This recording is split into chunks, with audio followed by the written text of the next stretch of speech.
الحمدللہ کفا سلام علی عبادہ الذین اصطفى اما بعد فاعوذ باللہ من الشیطان الرجیم بسم اللہ الرحمن الرحیم ان الذین قالوا ربنا اللہ ثم استقاموا فلا خوف علیہم ولا هم يحزنون صدق اللہ العظیم وقال رسول اللہ صلی اللہ علیہ وسلم کل امتی يدخلون الجنة الا من ابا قالوا یا رسول اللہ ومن یأبا قال من اطاعنی دخل الجنة ومن عصانی فقد ابا او کما قال صلی اللہ علیہ وسلم۔ میرے بھائیوں، محترم بزرگوں اور دوستو، سیرت طیبہ کے عنوان سے متعلق بات چل رہی ہے، اسی کے اندر اس بات کا تذکرہ چل رہا ہے۔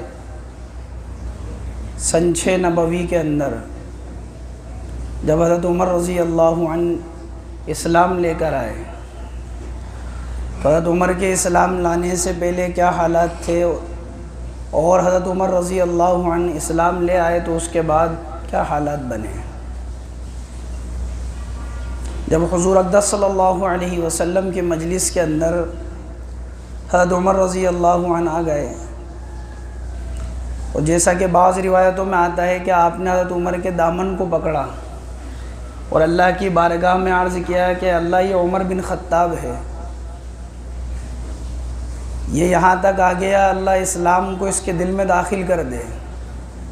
تو حضرت عمر رضی اللہ عنہ نے اللہ کے نبی کے سامنے یہ بات کہی تھی، اشہد ان لا الہ الا اللہ واشہد انک محمد رسول اللہ، میں گواہی دیتا ہوں کہ اللہ کے سوا کوئی معبود نہیں اور آپ اللہ کے رسول ہیں۔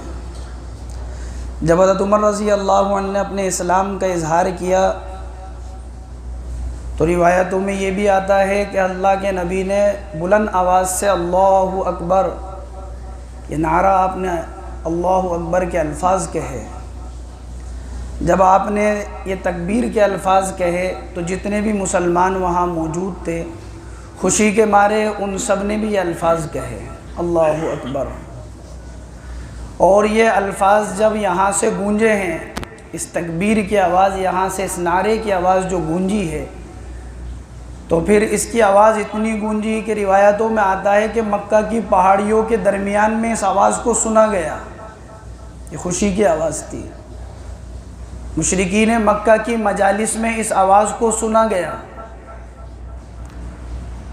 بلکہ روایتوں میں تو یہ بھی آتا ہے، غالباً حضرت عبداللہ ابن عباس رضی اللہ عنہ اس کے راوی ہیں، کہ جب حضرت عمر رضی اللہ عنہ اسلام لے کر آئے تو حضرت عمر رضی اللہ عنہ کے اسلام لانے پر حضرت جبریل علیہ السلام اللہ کے نبی کے پاس آئے اور یوں فرمایا کہ جس طرح زمین والے لوگ یہاں پر خوش ہو رہے ہیں عمر کے اسلام لانے پر، آسمان میں فرشتے بھی خوش ہو رہے ہیں عمر کے اسلام لانے پر۔ حضرت عمر رضی اللہ عنہ اسلام لے کر آئے، اللہ کے نبی علیہ السلام سے فرمایا کہ اللہ کے نبی، لات اور عزیٰ کی عبادت تو کھلے عام کی جائے، ہم اللہ کی وحدانیت کا اقرار کرنے والے، اللہ کو ایک ماننے والے، کیا ہم کھل کر عبادت نہ کریں؟ حضور اکرم صلی اللہ علیہ وسلم کو اور آپ کے ساتھ جو صحابہ موجود تھے ان سب کو لے کر حضرت عمر رضی اللہ عنہ چلے تو مشرکین مکہ نے دیکھا کہ عمر آ رہے ہیں، کیونکہ ارادہ غلط تھا جس وقت گئے تھے، اور جب واپس آئے تو دل کی کایا پلٹ گئی، تو لوگ یہ سمجھنے لگے کہ عمر ان سب کو لے کر آ رہا ہے تاکہ قتل کر دے گا۔ جیسے حضرت عمر رضی اللہ عنہ قریب آئے تو حضرت عمر رضی اللہ عنہ نے کہا کہ لوگوں، جو مجھے جانتا ہے وہ جانتا ہے، اور جو نہیں جانتا وَمَن لَّمْ يَعْرِفْنِي فَأَنَا عُمَرٌ، جو جانتا ہے وہ جانتا ہے، جو نہیں جانتا وہ جان لے آج کہ میں عمر بن خطاب ہوں اور میں نے اسلام کو قبول کر لیا۔ بس یہ دن تھا کہ لوگوں کے اوپر جو اللہ کے منکر تھے کہ غم کے پہاڑ ٹوٹ گئے، ان کی امیدیں ٹوٹ گئی۔ اسی لیے حضرت صہیب رومی رضی اللہ عنہ فرماتے تھے کہ حضرت عمر رضی اللہ عنہ کے اسلام لانے کی وجہ سے گویا کہ مسلمانوں کو ایک مقام ملا ہے۔ حضرت عمر رضی اللہ عنہ کے اسلام لانے کی وجہ سے خانہ کعبہ کے اندر اور اس کے ارد گرد کے اندر مسلمان عبادت کرنے لگ گئے، حضرت عمر کے اسلام کی وجہ سے جس طرح لوگوں کے حلقے لگا کرتے تھے، مسلمانوں کے بھی حلقے لگنے لگ گئے، اہل اسلام کے بھی حلقے لگنے لگ گئے۔ جو کہا کہ حضرت عمر رضی اللہ عنہ کے اسلام لانے کی وجہ سے کہ مسلمان جب مکہ کی گلیوں میں چلتا تھا تو اپنے آپ کو مضبوط اور محفوظ سمجھتا تھا۔ عبداللہ ابن عباس رضی اللہ عنہ، عبداللہ ابن مسعود رضی اللہ عنہ بھی یہی فرماتے ہیں کہ حضرت عمر کے اسلام لانے سے مسلمان خوش ہوئے ہیں، کہ حضرت عمر رضی اللہ عنہ کے اسلام لانے سے پہلے معاملہ کچھ تھا کہ لوگ چھپ چھپ کے عبادت کر رہے تھے، اسلام کی دعوت علی الاعلانیہ نہیں دی جا سکتی تھی، لیکن حضرت عمر رضی اللہ عنہ اسلام لے کر آئے تو کہا کہ کیا ہم حق پر نہیں ہیں اللہ کے نبی؟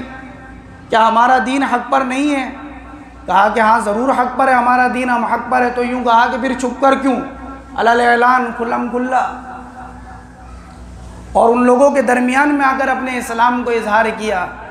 اسی لیے حضرت عمر رضی اللہ عنہ سے پہلے جب مسلمان ہجرت کرتے تھے تو چھپ چھپ کر کرتے تھے، اور جب حضرت عمر رضی اللہ عنہ نے ہجرت کری ہے تو اپنی تلوار کو لیا، اپنی تیر کو لیا، کپڑے پہنے، اور پہننے کے بعد خانہ کعبہ کے پاس آئے اور وہاں پر طواف کیا، مقام ابراہیم کے پاس نماز پڑھی، اور ایک ایک کے پاس گئے، ایک ایک سے کہا کہ میں عمر بن خطاب ہوں اور میں مکہ سے ہجرت کر کر مدینے جا رہا ہوں، اگر تیرا دل چاہتا ہو کہ تیرے بیوی بیوہ ہو جائے اور تیرے بچے یتیم ہو جائیں اور تیری ماں تجھے روئے تو فلاں وادی میں آ کر مجھ سے مل لیو۔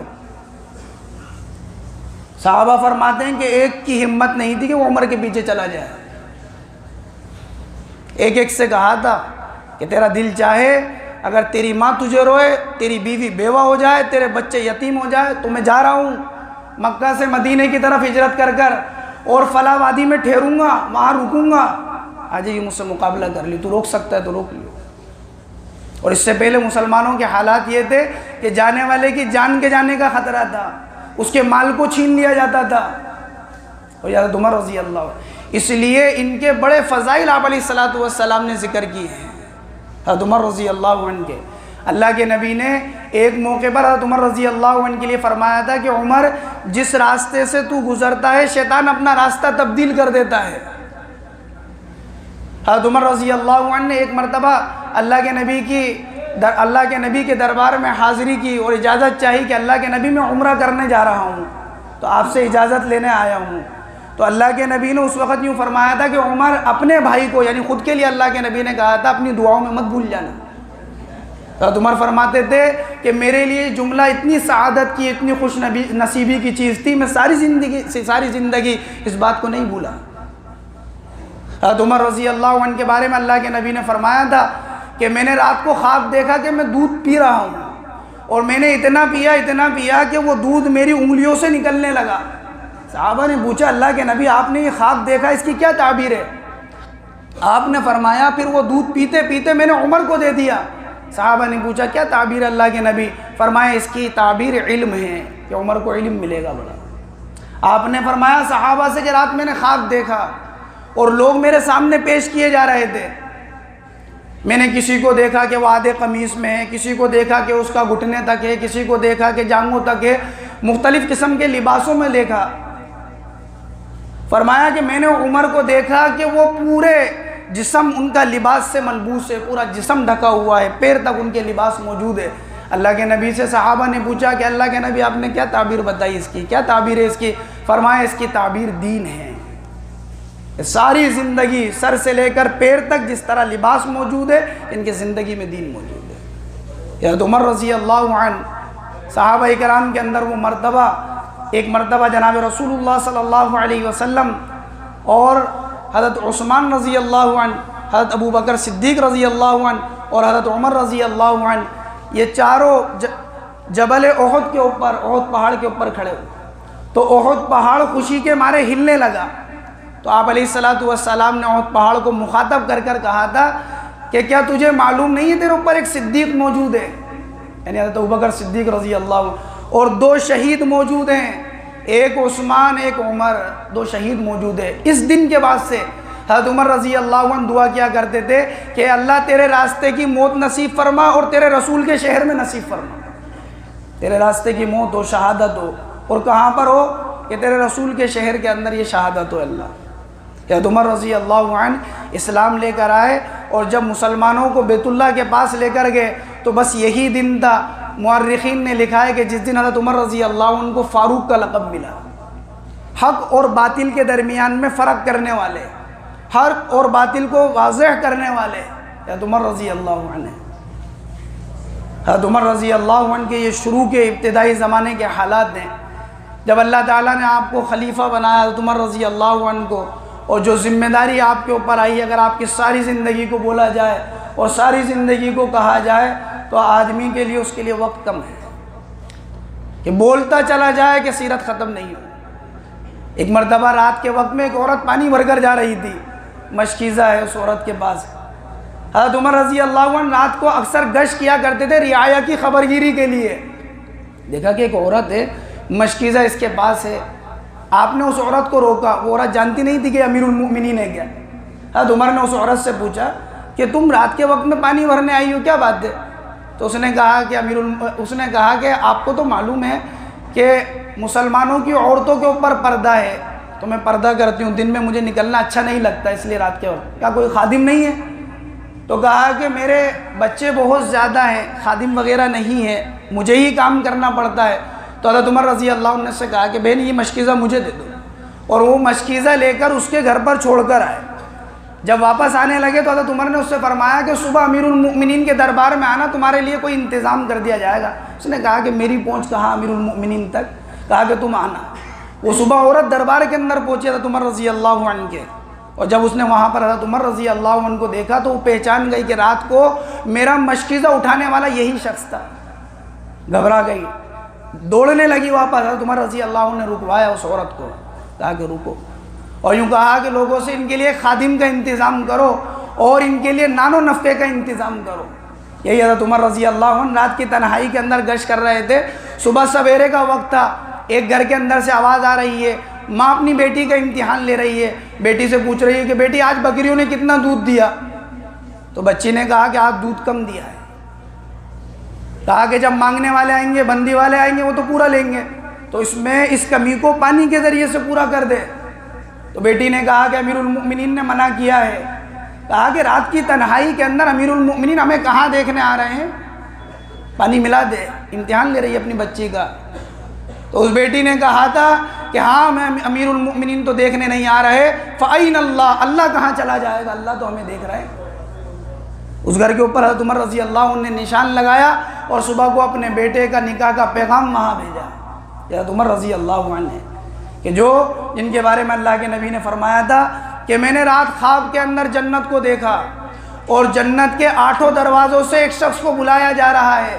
صحابہ نے پوچھا سلمان فارسی رضی اللہ عنہ نے، کون ہے اللہ کے نبی جس کو جنت کے 8 دروازوں سے بلایا جا رہا ہے؟ فرمایا ابو بکر ہے۔ اللہ کے نبی نے فرمایا میں نے جنت کو دیکھا، اور جنت میں ایک محل کو دیکھا، بڑا عالی شان محل ہے، موتیوں کا محل ہے، اور میں یہ سمجھا کہ وہ میرا محل ہے، میں اس میں داخل ہونے لگا، مجھے بتایا گیا کہ کسی قریش کا محل ہے، قریشی کا ہے، تو میں سمجھا میں بھی قریشی ہوں، میرا محل ہے، تو میں داخل ہونے لگا تو مجھے بتایا گیا یہ آپ کے غلام حضرت عمر رضی اللہ عنہ کا محل ہے۔ حضرت عمر رضی اللہ عنہ کا ایک مقام تھا، یہی حضرت عمر رضی اللہ عنہ تھے۔ جب جناب رسول اللہ صلی اللہ علیہ وسلم کا وصال ہوا، آپ کے دنیا سے جانے کا وقت آیا، آپ کے پردہ فرمانے کا وقت آیا، تو تلوار کو ہاتھ میں لے لیا۔ اللہ کے نبی کی محبت ایسی دل کے اندر تھی، اور یوں فرمایا تھا کہ اگر کسی نے یوں کہا کہ اللہ کے نبی کا انتقال ہو گیا تو اس کی گردن اس کے جسم پر باقی نہیں رہے گی۔ اللہ کے نبی تو اللہ سے ملاقات کے لیے گئے ہیں، واپس آئیں گے۔ بس ایک شخص تھے جنہوں نے کہا تھا، وہ حضرت ابوبکر صدیق رضی اللہ عنہ نے حضرت عمر رضی اللہ عنہ سے کہا تھا اجبار فی الجاہلیہ وخوار فی الاسلام، اے عمر جہالت کے زمانے میں بڑا بہادر بنتا تھا، اسلام کے زمانے میں بڑی نرمی دکھا رہا ہے۔ حضرت عمر نے کہا تھا حضرت ابوبکر سے کہ جو لشکر اور جو جماعت اللہ کے راستے کے اندر جا رہی ہے حضرت اسامہ کی، اس کو روک لو۔ تو حضرت ابوبکر نے حضرت عمر سے کہا تھا جبار فی الجاہلیہ، جہالت کے زمانے میں بڑا بہادر بنتا تھا عمر، اور خوار فی الاسلام، اور اسلام میں بڑی نرمی دکھا رہا ہے۔ حضرت عمر رضی اللہ عنہ کا جب دور خلافت تھا تو آپ رعایا کے معاملے کے اندر ایسی ذمہ داری کے ساتھ اور اس احساسات کے ساتھ آپ اپنی ذمہ داریوں کو نبھایا کرتے تھے۔ تپتی ہوئی دھوپ کے اندر حضرت عمر رضی اللہ عنہ جا رہے تھے، حضرت عثمان رضی اللہ عنہ اپنے بالا خانے پہ کھڑے تھے، چھت کی دوسری منزل پر، تو دیکھا کہ دور سے کوئی آدمی آ رہا ہے، جیسے قریب آئے تو دیکھا کہ امیر المؤمنین ہے، اور قریب آئے، حضرت عمر رضی اللہ عنہ سے فرمایا کہ امیر المؤمنین، اس تپتی ہوئی دھوپ کے اندر، اس ریتیلے علاقے کے اندر آپ کہاں جا رہے ہیں یہ گرمی کے زمانے میں؟ تو فرمایا کہ عثمان، بیت المال کے 2 اونٹ گم ہو گئے، میں ان کو تلاش کرنے کے لیے جا رہا ہوں۔ تو حضرت عثمان نے فرمایا تھا، امیر المؤمنین دھوپ چلی جاتی، سایہ آ جاتا، اس وقت تلاش کر لیتے۔ فرمایا کہ نہیں عثمان، ابھی ہی تلاش کرنے۔ فرمایا امیر المؤمنین میرے گھر میں آ جائیں آپ، میں اپنے خادم کو بھیج دیتا ہوں کہ آپ کے اونٹ تلاش کر دے۔ تو حضرت عمر رضی اللہ عنہ نے وہاں سے کھڑے ہو کر حضرت عثمان سے فرمایا تھا کہ عثمان، مجھے یہ بتا، کل قیامت میں جب اللہ ان اونٹوں کے بارے میں سوال کریں گے تو تیرے خادم سے کریں گے یا عمر سے سوال کریں گے؟ اگر سوال عمر سے ہوگا تو تلاش بھی عمر کو کرنا ہے۔ حضرت عمر رضی اللہ عنہ کی مختصر سیرت ہے، اسی سے متعلق انشاءاللہ آئندہ ہفتے کچھ اور تذکرہ کروں گا۔